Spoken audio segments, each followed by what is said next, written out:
Hello Formula 1 and Indycar fans. Today is June 14, 2020.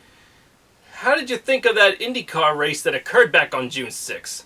The first Indycar round of the 2020 season? I know, it just seems crazy starting in the burning hot weather of Texas. And with those aero screens engineered by Red Bull for the first time, couldn't get any hotter than that. Boy, it felt like a scorcher just looking at it, in my opinion. I'm sure that after seeing that, I'm sure they got a few things to cool off.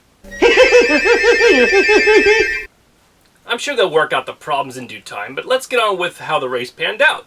Aside from how the drivers were complaining about how hot it is, I know I would be, and the fact that there were no crowds in the stands, but it's all for our own safety.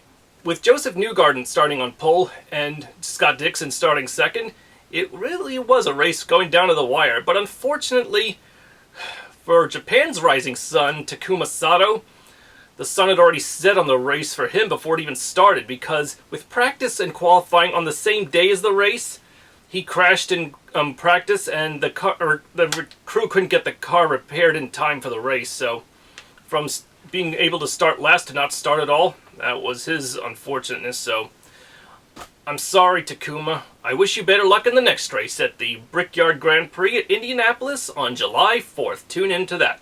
But it wasn't all... there was more bad luck for other Honda drivers, it turns out. Alexander Rossi and Ryan Hunter-Reay of Andretti Autosport suffered electrical computer problems with their cars, and they couldn't start the race right away, so they followed up later, but they were given some time penalties even after they started under green flag conditions. What a big knock that must have been. On top of it all is the fact that Graham Rahal had somewhat similar problems, and he didn't get very far either. But to get back to Ryan Hunter-Reay, though, he managed to come back to finish a fighting 8th on the lead lap. Isn't that amazing?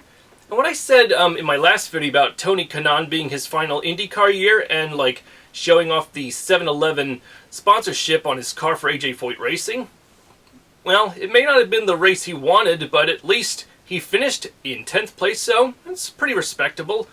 And I'm sure all these 7-Eleven execs must have been proud to at least have gotten that result.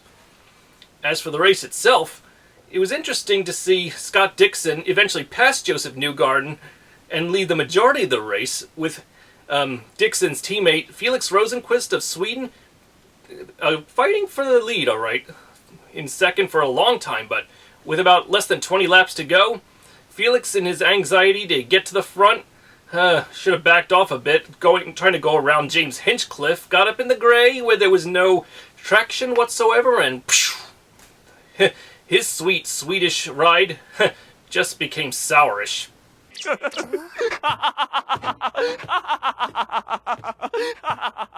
Fighting with James Hinchcliffe, trying to get by that Genesis car, and Marco Andretti goes right around the outside.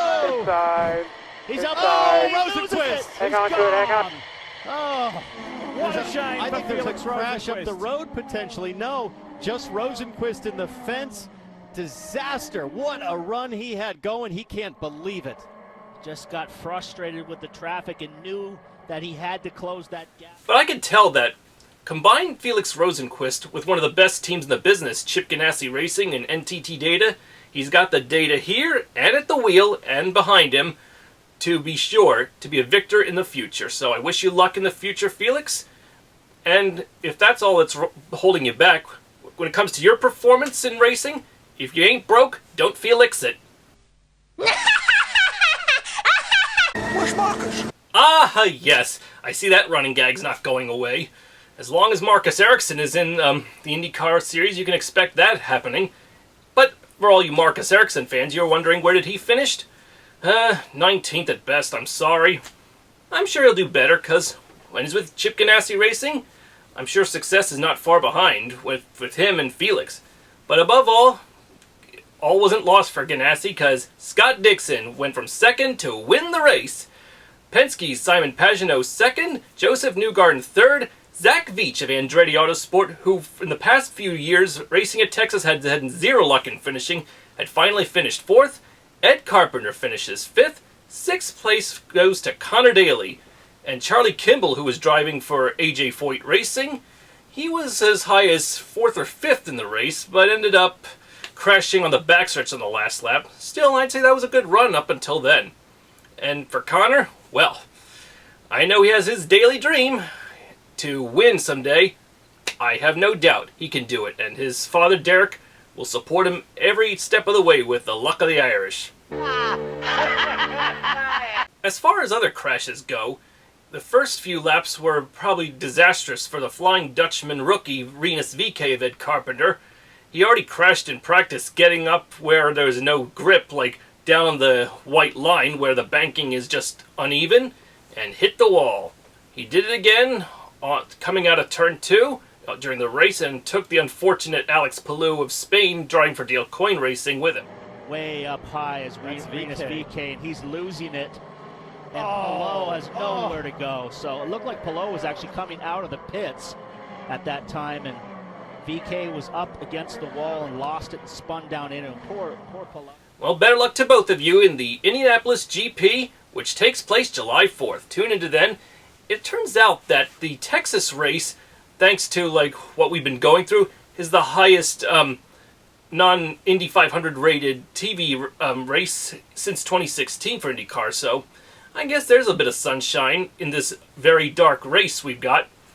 Let's see what the future holds. Tune in July 4th on NBC for the IndyCar race on the IndyCar road course at the greatest spectacle in racing, the IMS.